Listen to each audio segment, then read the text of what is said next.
હા બોલો આજ ક્યાંક તમે વિશેષ સંભળાવી શું સંભળાવવા જઈ રહ્યા છો? આજે આપણે આહિરમાં જે વાઘમ ચાવડો થઈ ગયા, ભુવડ ચાવડો, એના વંશની એની વંશાવળી, એના પૂર્વજો ક્યાં રહેતા હતા, શું કરતા હતા, એ ઉત્પત્તિમાં આજ જઈ રહ્યા છીએ. એટલે કવિને લખવું પડ્યું કે ચાવડા તે ચડાવ્યું પાટણ લગ પાણી, લંકા ગઢ લૂંટાવતા વેરહલ વાઘાણી. હું ભામો તો ભીત ચાઈને ચિતરવા કરા, અરે ચાવડો વડો ચિત્ત મોહે આડો ફરી લઈ લીયા. વાહ વાહ વાહ. હાંસોજી પરમાર મૂડીને વતની હતા અને એમાંથી 35 શાખા ને પરમાર વંશની 35 શાખાનો ઉલ્લેખ અહીંયા કરવામાં આવ્યો છે ભાઈ. વાહ વાહ. એમાં સોંઢા, ધાંધણિયા, ગેલડા, બોડણા, ડોડિયા, વરુ, ગાજણિયા, હરતાણિયા, કઢિયા, કુનસવા, પછી નીચોડ, બ્રાહ્મવા, સાંખલા, વિછિયા, બારેચા, ડાભી, મોરી, ચાવન, વડિયા, કુવાડિયા, હોનારા, ડઉ, વીરડા, બોરીચા, મિયાત્રા, બરબસિયા, બકુતરા, બરાડિયા, હેરફા, ઝીલડા, ખુંગલા, લૈયા, શિયાળ, લૈયા પરમાર વંશની 35 શાખા આહિર કુળમાં ભળી ત્યાંથી આહિર કહેવાણા. પરમાર વંશની છૂટી પડેલ ચાવડા આહિર વંશનો વિસ્તાર કરઈમાં કચ્છમાં ભુવડ ચાવડો સંવંત 995 જામ લાખા ફુલાણીના વખતમાં થયેલા વર્ષ 1100 પહેલાંનો આ પ્રસંગ છે. મોર લાખાણી એના ચંદ્રસેન, ચંદ્રસેનના શેખરન, શેખરનના સુરસેન, સુરસેનના અભય, અભય રાજના પ્રતાપભાનુ, અને પ્રતાપભાનુ રાજાને પુત્ર ન હતો, તેથી તેઓ જગદંબા ચામુંડા દેવીના ઉપાસન કરતા હતા. તેથી ચાવંડ દેવી પ્રસન્ન થયા અને પુત્ર આપ્યો.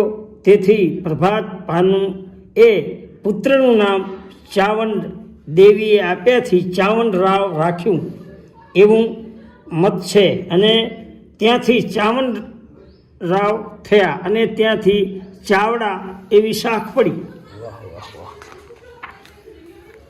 પરમારવંશી ચાવડા આહિર વિસ્તાર પ્રતાપભાનુના ચાવનરાવ, ચાવનરાવના વીરસેન, વીરસેનના ચામરલી ગામના વડાનું રાજ હતું. વીરસેનના પ્રતાપસેન, પ્રતાપસેનના વિક્રમ, વિક્રમના જયશિખરી, જયશિખરીના વનરાજ, વનરાજના સુબાહુ, ચંદ્રસેન, જેઓ ચંદ્રાવતી નગરી વસાવી. અને ચંદ્રસેનના વિજયસેન, પ્રભાતસેન, જેણે પ્રભાસ પાટણ વસાવ્યું હતું. પ્રભાત સેનાના ત્રંબકસેન, જેઓ ત્રંબાવતી નગરી વસાવી લીધી હતી. અને ત્રંબકસેનનો જયપાળ, જયપાળના વેણીબંધ, વેણીબંધના કનકસેન, કનકસેનના મૂળરાજ, મૂળરાજના પરબતભાનુ, પરબતભાનુનો વાઘમ, વાઘમ અસ્પાળ, 2 પુત્રો હતા. ભુવડ વાઘમ વસાયું હતું. અને ભુવડ ચાવડાને 16 પુત્રો હતા. ભુવડ ચાવડાની 16 શાખ પડી, ત્યાંથી 16 શાખીલા ચાવડા કહેવાના. ચાવડા આહિર 16 શાખ નીચે પ્રમાણે છે: માલો, બલગરહીયો, ચાંદ્રમ, બાળો, જાડદો, મજેઠિયો, બાવડમ, રાજીઓ, માયસો, બાધલીઓ, વાડોજી, બાપલદેવ, દેવગર્મો, કાળગરહીયો, વાલેરો, જયદેવ, સામતસિંહ પરમારના અહિપત, તેના વંશમાં મોકળસિંહ, તેને માતા ચામુંડાની કૃપાથી 3 પુત્રો થયા. અને મોટા પૂંજાજી અને વિક્રમસિંહ અને રાણો ભીમજી, તેના વંશમાં રાવલ ચાવડાને રાણા ચાવડા તરીકે, રાણા ચાવડાને અને વિરમસિંહના વીરસેનના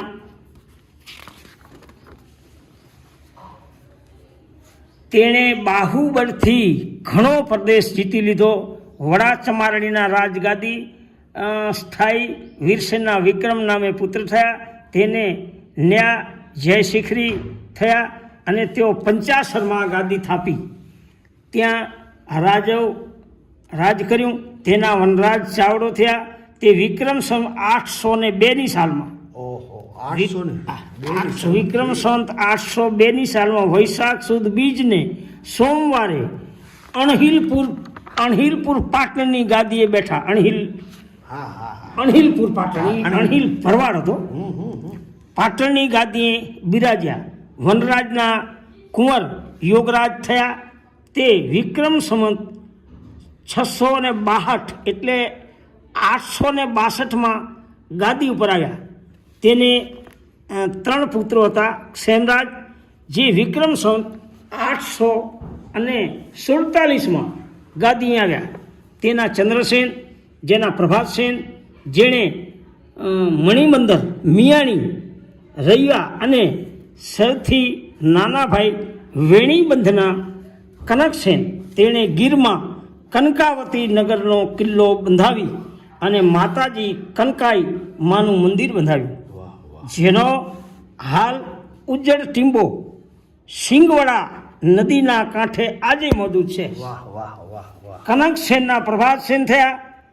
તે દેવ પાટણમાં ગયા અને ત્યાં ગાદી થાપી.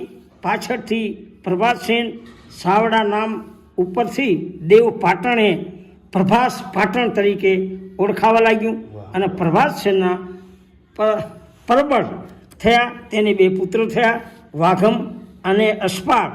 વાઘમની રાજધાની પ્રભાસ પાટણમાં હતી. તે અને ત્યાંથી પવિત્ર અને ધાર્મિક સોમનાથ મામાદેવ પર પરમ ઉપાસક હતા. પરમાર વંશમાંથી ચાવડા ભલગ્રીવા શાખા હાટી પ્રજમાં છે.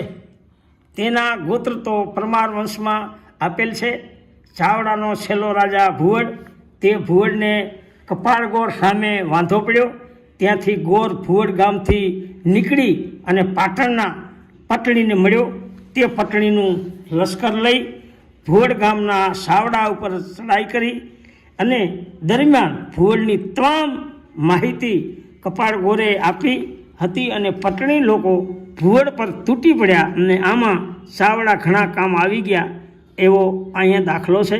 અંતે ભુવડ પણ મરાયો અને તેના 3 દીકરા રહ્યા. ભુવડ ગામમાંથી ભાગી છૂટ્યા અને 3 ભાઈઓ ભુવડથી નીકળી મંડોરાણ ગામે આવ્યા. મોટા માંડણ સાવડા રહ્યા. બીજા દેદલ સાવડા અને મંડરાણાને રોક્યા ને ત્યાંથી નીકળી અને સરોદરસા રોકાયા અને ત્યાં તેણે સોંદણિયા નાગ પસંદ થયા અને સેલ રખી સોલાપુર વસાયું. ભુવડના મરણની વાત તેના ગોરની સ્ત્રીને ખબર પડી અને તે ભુવડે ગામ આવી પોતાના પતિદેવને કહ્યું કે જેનું અન્ન ખાધું તેના પર દુઃખ કર્યું અને માટે ગોલા તારું મોઢું જોવા મને પાપ છે.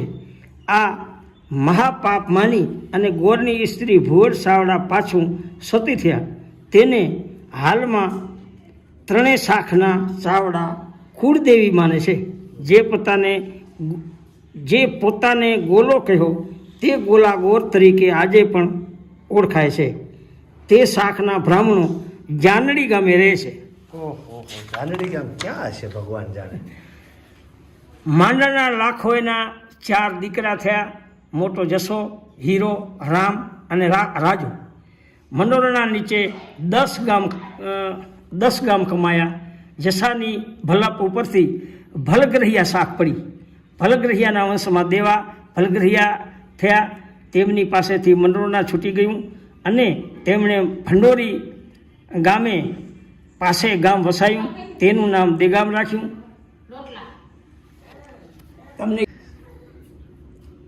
તેમણે ભંડોરી પાસે ગામ વસાયું. તેનું નામ દેગામ રાખ્યું. ત્યાં થોડા સમય રહ્યા.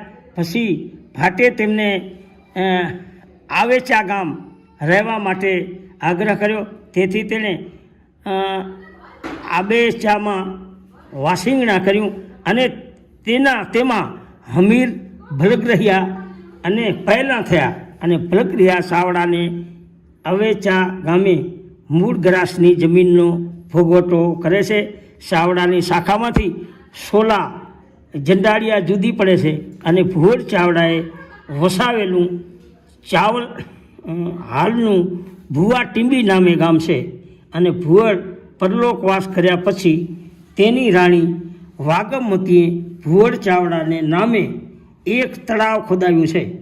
તે મોડ તળાવ કહેવાય છે.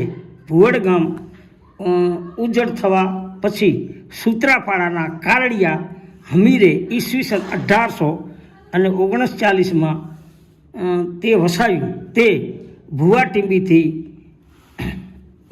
ભુવાટીંબીથી ઓળખાય છે. ભુવાટીંબીથી 3 માઇલે દૂર ભુવાટીંબી ગામ ઉજ્જડ ટીંબો છે. આ ગામ પણ ભુવડ ચાવડે વસાવેલું છે. ત્યાં એક પગથિયાવાળી વાવ છે અને ત્યાં બાજુમાં નવું ગામ વસ્યું છે. તેનું નામ બહાદુરનગર છે.